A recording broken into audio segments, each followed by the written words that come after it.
but Nakato continued. Listen to me. A mother can carry her child only for a little while. Eventually, the child must walk alone. The tears returned immediately. Then don't leave me, Njabala whispered.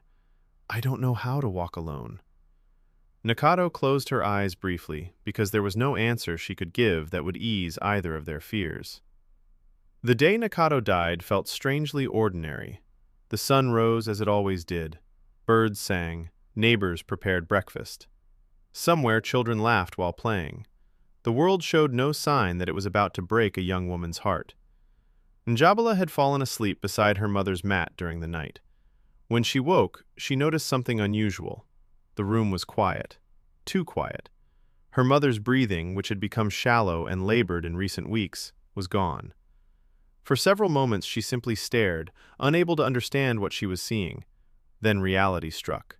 A sound escaped her throat unlike anything she had ever heard before, a cry so raw and painful that neighbors later admitted it haunted them for years. People came running. Women gathered around her.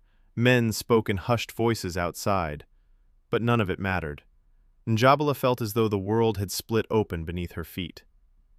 Throughout the funeral, she moved like someone trapped in a dream. Faces blurred together. Words lost meaning.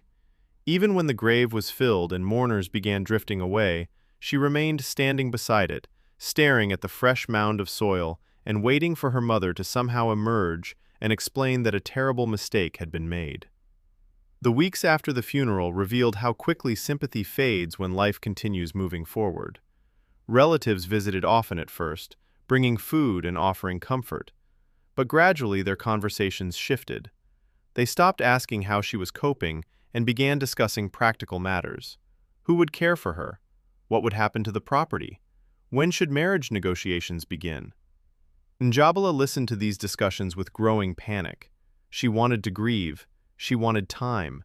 She wanted the world to slow down long enough for her to catch her breath. Instead, it seemed determined to keep moving. One evening, she overheard several elders discussing a prospective husband. Their voices drifted through the window while she sat inside. The young man has land, one said. His family is respectable, said another, and the bride price he offers is generous. Njabala felt cold. They were discussing her future as though she were livestock being evaluated at market.